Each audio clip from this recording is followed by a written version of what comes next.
Bueno, y sigue siendo noticia, por supuesto, todo lo que ocurrió. Y después de 17 años vuelve la oposición a retomar una patica del poder, como decía Negar Granado por allí más temprano, porque se hicieron de la mayoría en la Asamblea Nacional y preside hoy la oposición el poder legislativo, encargados por los próximos años para hacer las leyes que, según dicen, van a cambiar el ritmo político y el sistema en Venezuela para mejor, por supuesto. Para eso está con nosotros María Eugenia Pardo, editora del periódico Intégrate News. María Eugenia, bienvenida. Buenas noches. Todos están sonrientes, ¿ah? Feliz año y feliz asamblea. Así es. Está también Fernando Núñez Noda, periodista venezolano también, y Negar Granado, abogado constitucionalista, porque hay que entender todavía algunas cositas que quedaron sueltas, como estos 4 diputados que no pudieron ejercer ya su rol como parlamentarios, pese a la decisión de unos electores que decidieron por ellos en las pasadas elecciones del 6 de diciembre. Pero bueno, yo quiero comenzar con algo súper importante que fue lo dicho por el presidente del Congreso electo el día de hoy, Henry Ramos Ayub, en cuanto el tiempo que se van a tomar para hacer este cambio, porque hay muchas leyes que hacer, el presidente sigue siendo Nicolás Maduro. Entonces, ¿de qué se trata todo esto que va a describir la gobernabilidad del país? Vamos a escuchar a Henry Ramos. Ahora estamos dispuestos a dialogar en los términos públicos y honorables que debamos discutir. Eso sí, sin que cedamos en los propósitos que antes mencioné, recuperar nuestra autonomía como poder, ley de amnistía y reconciliación nacional y buscar nosotros, dentro del lapso de 6 meses a partir de hoy, una salida constitucional, democrática, pacífica y electoral para la cesación de este gobierno. Bueno, y es que es una prioridad para el cambio que el gobierno tenga otra cara diferente a la de Nicolás Maduro y diferente también al chavismo. Bueno, creo que la cara, no solo la cara, la firma, porque estamos claros y podrá corregirme Negar, que mucho de este proceso pasa por la aprobación de las leyes que sean refrendadas y aprobadas por la Asamblea por Nicolás Maduro. Entonces, va a ser el ejecútese, va a ser un tema de gobernabilidad. ¿Qué va a pasar con lo que ocurra en la Asamblea si Nicolás Maduro va a estar, podemos predecir con bola de cristal mediante, no muy de acuerdo con lo que vaya a estarse decidiendo? Entonces, ¿cómo se va a gobernar el país? Ahí es el próximo paso. Bueno, pero es que siempre, o en la mayoría de las veces, ha habido un Congreso o un presidente que gobierna con un Congreso que a veces no lo es totalmente a favor. Y ahorita los diputados tienen una mayoría, si bien ya no calificada, si es que no aceptan la posición de estos nuevos 4 diputados, tienen una mayoría absoluta que les permite hacer cuáles cosas. Bueno, entre otras, la ley de amnistía la pueden ordenar. Y le dieron un nombre bien inteligente. Ley de Amnistía y Reconciliación Nacional. O sea, no solamente vamos a darle la amnistía a los presos y perseguidos políticos, sino vamos a buscar una reconciliación del país, vamos a buscar una reconciliación de Venezuela, vamos a buscar la reconciliación de los venezolanos. Y hay algo bien interesante que se debatía hoy. En la Asamblea Nacional no están ni la bancada oficialista ni la bancada opositora, están venezolanos representándonos a nosotros los ciudadanos venezolanos. Entonces, de alguna otra forma, esa ley, ese título que le dieron es bien interesante. Pero hay algo que llama la atención y hacía referencia a María Eugenia, es que definitivamente recuperamos una pata de la mesa, son 5, hemos recuperado una, tenemos que recuperar las otras 4. Y la recuperación de las otras 4, hoy Henry Ramos como presidente de la Asamblea Nacional lo dijo, se tiene que hacer un trabajo democrático, constitucional y pacífico a través de la elección. Si nosotros vemos que él habla de un plazo de 6 meses, de acuerdo a la Constitución, lo que pudiera venir es la solicitud de un referéndum revocatorio, ¿ok? A los fines de revocarle el mandato al presidente Nicolás Maduro. Ahora, no es solamente la recuperación de la Asamblea Nacional, hay que recuperar el poder judicial, que de alguna otra forma vemos que está trabajando con artimaña. Eso que hizo la Sala Electoral del Tribunal Supremo de Justicia es una artimaña para que no se constituyera la mayoría calificada que se requería porque se requieren 111 e impugnaron a 3 diputados de la oposición, específicamente del Estado Amazonas. Entonces, de alguna otra forma hay artimañas, hay ardid que se están utilizando a través del Poder Judicial. Y no es solamente el Poder Judicial, hay que recuperar el Poder Electoral, que de alguna otra forma creo que hoy en día está acorralado. Ya no es ese poder electoral que vimos en las elecciones anteriores, donde Tibisay Lucena salía con una sonrisa a dar los resultados. Fue una Tibisay Lucena como un poco asustada. Hay que recuperar el poder moral. Esa fiscal general definitivamente no está llamada a salvaguardar la Constitución, que es la principal función del fiscal del Ministerio Público. Y el procurador y el defensor del pueblo no están ejerciendo sus funciones, que son los que constituyen el poder moral. Bueno, y todo eso fue un poco lo que describieron los pocos que tuvieron derecho a palabra hoy, porque en realidad hoy no era un debate, mañana ya dijeron que van a empezar los debates, hoy era simplemente la votación para escoger a la presidencia. Pero dentro de lo poco que hicieron, Fernando, nadie habló de la crisis económica. Y ayer yo lo decía, y tú me lo preguntaste ahorita en comerciales, ¿qué fue lo que sentiste cuando se hizo la cobertura de Venezuela, cuando el momento de las elecciones? Y todo el mundo, tanto ricos como pobres, claman por comida, por mejorar una situación económica. Entonces, ¿cuán fácil o difícil va a ser para estos nuevos diputados paliar esta situación económica cuando tienen también que correr para hacer una modificación de toda esa enumeración que dijo Negar que está pendiente? Sí, pero no la tienen fácil porque el sistema venezolano es excesivamente presidencialista, le da demasiado poder al Ejecutivo. Bueno, ¿y lo habilitaron? Por supuesto, de paso se perdió esa tradición de control del ¿cómo se llama?, del Parlamento al gobierno, al Ejecutivo. Entonces, no lo va a tener fácil, pero yo pienso que en parte uno de los puntos fundamentales que yo rescato de lo que se dijo hoy es que, en efecto, eso de salir del gobierno en 6 meses a través de un revocatorio, yo creo que lo esencial de eso es decir que en el gobierno de Maduro, en el régimen de Maduro, lo que no es Maduro el que no funciona, no es el PSUV, es el modelo económico sustancial. Si hubiese gente un poco más eficiente, el modelo de todos modos no funciona. Es un modelo estatista, centralizado, que excluye la producción privada, la iniciativa privada, que es la que le da dinamismo a una economía y diversificación, creatividad, etc.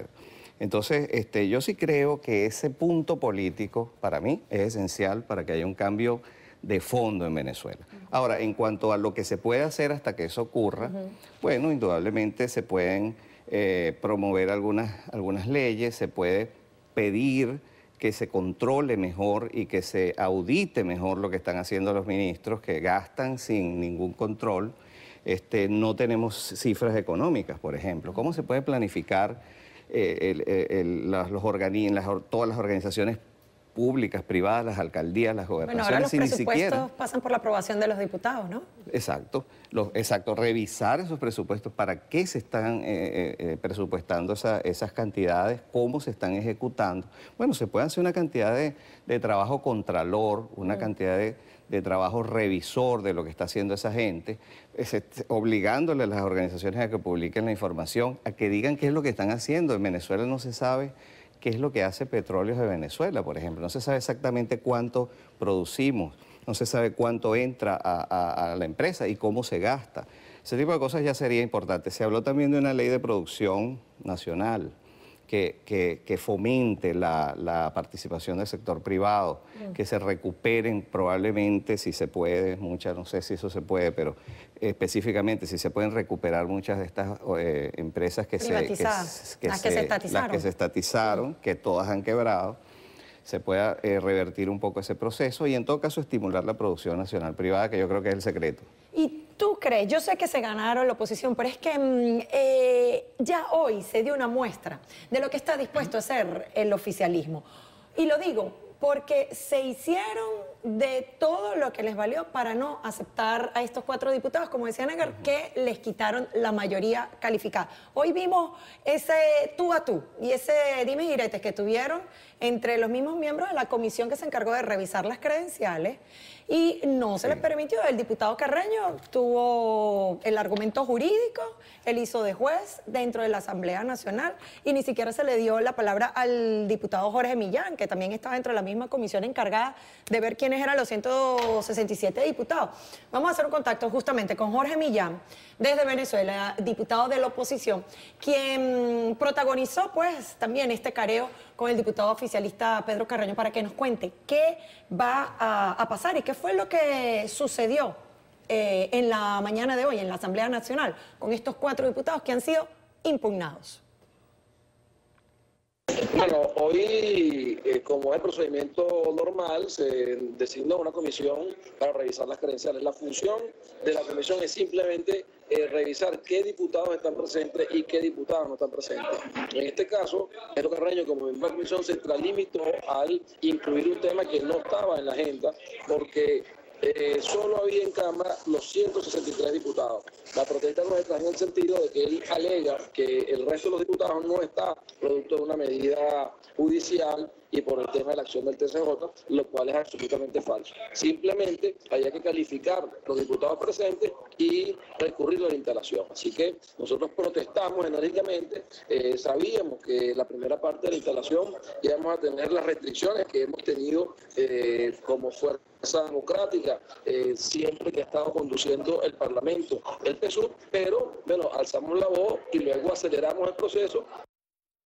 Bueno, y esto nos puede decir cómo va a ser este camino de tratar de legislar desde la Asamblea Nacional. Ellos no sueltan prenda. Y hay algo que es importante y es la famosa ley habilitante. Esta tarde Nicolás Maduro, a través de la habilitante, decidió que la Asamblea no podía designar las autoridades del Banco Central, que es una de sus competencias. Entonces, ¿qué va a pasar con esa ley habilitante? ¿Qué va a pasar? ¿Puede la Asamblea revocarla? ¿Puede la Asamblea tomar acción con respecto a esto? Porque el toma y dame que vimos hoy dentro del hemiciclo se va a dar luego entre el hemiciclo y Miraflores, a ver quién es el que tiene mayor cantidad, quién ejerce mejor el poder bajo las leyes de Nicolás Maduro. Exactamente eso. ¿Cuál es el proceso jurídico, Negar? Porque desde el comienzo, esta impugnación la tomaron unos magistrados que fueron elegidos a última hora en unas sesiones extraordinarias el pasado mes de diciembre, ¿ah? Y como lo dice María Eugenia, entonces todo cuanto decidan no va a pasar en la Sala Constitucional del Tribunal Supremo de Justicia. ¿Cómo hacer retroactivo todo esto que se hizo írrito de alguna manera? Primero tenemos que partir de que la función de la Asamblea Nacional es legislar. Esa función en algún momento está delegada por vía de habilitante al presidente de la República y lamentablemente abrogada por la Sala Constitucional, que de alguna u otra forma, a través del proceso de revisión de constitucionalidad de las leyes, legisla, creando de alguna otra forma jurisprudencia. ¿Y quién hace esa revisión constitucional? La Sala Constitucional. ¿Y son de mayoría qué? Claro, de la mayoría chavista, 100%, entonces, pero a donde quiero llegar es que la nueva Asamblea Nacional sí va a tener que legislar. Y uno de los puntos de la legislación que va a tener que llevar adelante es revisar si se mantiene la efectividad de esa ley habilitante. ¿Por qué le dieron facultades habilitantes para que legislaran al presidente? Desde el 2010 lo están haciendo, habilitaron al presidente Chávez en el 2010, previo al paro que hubo en esos años. Claro, entonces lamentablemente no tenía funciones la Asamblea Nacional. La Asamblea Nacional del año 2010 no legisla y esa función sí va a tener que cumplirla hoy en día. Uno. Lo otro que tenemos que tomar en consideración es que no solamente la revisión de las leyes que ellos están hoy en día llevando adelante, como la de la producción nacional. ¿Qué pasó con los convenios donde queda en minusvalía el patrimonio de Venezuela? Los convenios estos de la venta de hidrocarburos a China, de la venta de hidrocarburos a los enemigos de los Estados Unidos, porque de alguna otra forma ya Venezuela no le está supliendo el petróleo como se lo suplía a los Estados Unidos, sino que más bien está llevando ese petróleo a países que no están alineados con los Estados Unidos. Y lo otro es que lamentablemente ese país petrolero, con una industria petrolera fortalecida que tuvimos en algún momento hasta el año 2002, por decir una fecha, ¿qué está pasando hoy en día? ¿Por qué la empresa petrolera no está produciendo el petróleo y se está comprando petróleo para poder refinar y poder suplir el mercado interno? Todos esos procesos de revisión, de alguna u otra forma, le corresponden hoy en día a la Asamblea Nacional. Y decías algo tú al inicio que es muy interesante, es que definitivamente esta Asamblea Nacional va a servir de balance porque la Asamblea Nacional anterior hacía un desbalance porque estaba 100% a favor del gobierno. Por primera vez en 17 años vamos a tener una Asamblea Nacional de oposición, donde no necesariamente le tiene que decir que sí a todo lo que diga Miraflores, con una revisión de las gavetas ministeriales, a ver si son necesarias, y si no son necesarias, llevar ese proceso de Contraloría. Bueno, y vamos a escuchar qué opina el oficialismo. El expresidente de la Asamblea Nacional, Diosdado Cabello, quien no tenía hoy pues buena cara desde su curul, pues dijo que no había sido, que no gozaba de legalidad los procedimientos que se hicieron hoy. Yo me pregunto, bueno, y entonces, ¿en dónde quedamos? ¿Qué va a pasar mañana en la Asamblea Nacional? A mí me preocupó, y vamos a escuchar al diputado Diosdado Cabello. Ellos tienen mayoría suficiente para hacer cumplir el reglamento, pero no están de acuerdo con cumplir el reglamento. El señor Ramos Aluc llegando ha comenzado a violar el reglamento de la Asamblea Nacional, aprobado, lo primero que ellos deben haber hecho hoy, se instalaba, él puede como presidente de la Asamblea, está dentro de sus atribuciones, convocar sesiones extraordinarias si tiene algún caso urgente, puede hacerlo inclusive el mismo día. ¿Por qué no lo hizo? Porque lo que le interesa es provocar la violación de este reglamento que ha servido durante todo este tiempo para que haya tranquilidad y un debate en la Asamblea Nacional. Ellos son los que tienen en este caso el sartén agarrado por el mango porque el reglamento lo manejan son ellos. Ahora, lo que nosotros no podemos permitir, la bancada de la patria, permitir que se esté violando el reglamento y nosotros ser parte de eso. Por eso nos hemos retirado. Bueno, ¿y se quedará solamente con un retiro de la Asamblea Nacional o vendrán con una carta bajo la manga mañana cuando comiencen los debates? Después de la pausa, Fernando, porque me toca ir a comerciales, ya venimos.